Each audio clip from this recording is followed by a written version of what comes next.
Good morning friends, welcome back to my channel. তো আজকে চলে এসেছি নতুন আরেকটা ব্লগ নিয়ে। তো এখন একটু মেয়েকে নিয়ে বেরোলাম। ওর স্কুলের ড্রেসের উপরে শার্টটা সেটা চেঞ্জ হয়েছে, তো ওই শার্টটা একটু বানাতে দেব। তো শার্টটা বানাতে দিলাম আর এরপর চলে এলাম রঙের দোকানে। মেয়ে কিনবে পিচকারি আর কিছু আবিরও কিনে নিলাম।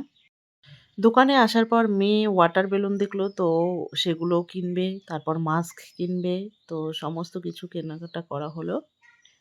এরপর চলে যাব বাড়িতে। ওয়েদারটাও খারাপ, হালকা হালকা বৃষ্টি হচ্ছে। এই বৃষ্টির মধ্যেই আমাদেরকে এখন যেতে হবে। এবারে নাকি হোলির দিনও বৃষ্টি হবে, আর এই কয়েকদিন ধরে হালকা বৃষ্টি হচ্ছে। তো এখন চলে যাচ্ছি বাড়িতে।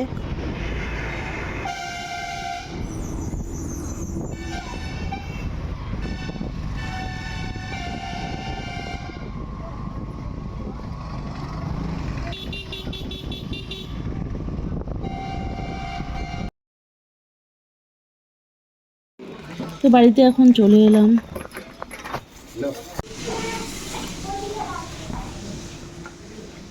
ছাদে এসেছি, ছাদে মেয়ে খেলছে আর আমি একটু বসে আছি। ওয়েদারটাও গুম হয়ে আছে, কত কাপড় চোপড় ঠিকঠাক মতো শুকায়নি।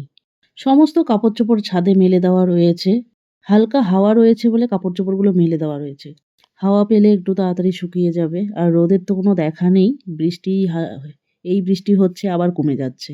এরকম হলে খুব সমস্যা হয়ে থাকে, বারবার দৌড়ে দৌড়ে ছাদে আসতে হয়। আজকে ছুটি রয়েছে, তাই ছাদে এসে বসে আছি।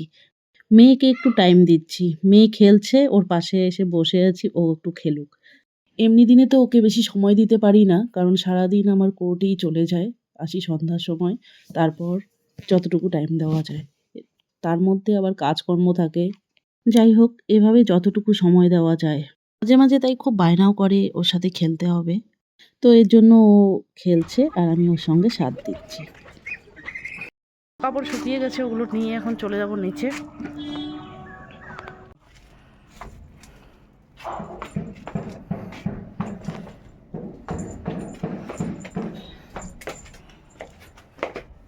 খুলে রাখো এখানে।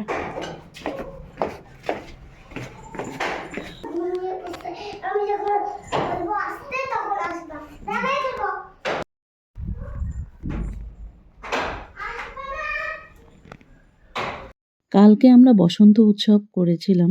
তো কালকেই প্ল্যান ছিল আমাদের যে আমরা যে কয়েকজন মিলে প্রোগ্রামটা অর্গানাইজ করেছি, তো সবাই মিলে একটা পিকনিক করব। তো কালকে ওয়েদারটা ভালো ছিল না রাতের বেলা, সেজন্য কালকে আর হয়নি। তো ওই প্ল্যানটাই আমরা আজকে করেছি। টোটাল 10-11 জনের মতো হব। আর এখানে মলি আর ডোনা দুজনে বাচ্চাদের সঙ্গে খেলছে আর হাসাহাসি করছে।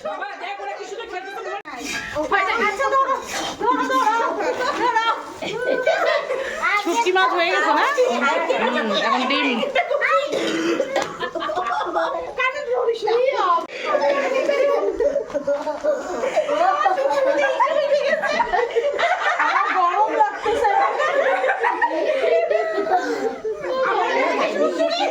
আইটেম বেশি কিছু নেই, ডিমের ঝোল আর শুটকি মাছ।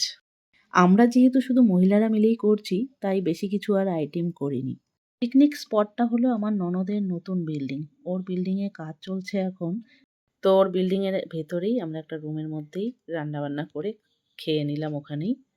তো আমাদের সবার এখন খাওয়া দাওয়া কমপ্লিট হয়ে গেছে। এখন গোছগাছ করে চলে যাব যে যার বাড়িতে। তো সমস্ত কিছু কমপ্লিট করে এখন বাড়ি ফিরছি।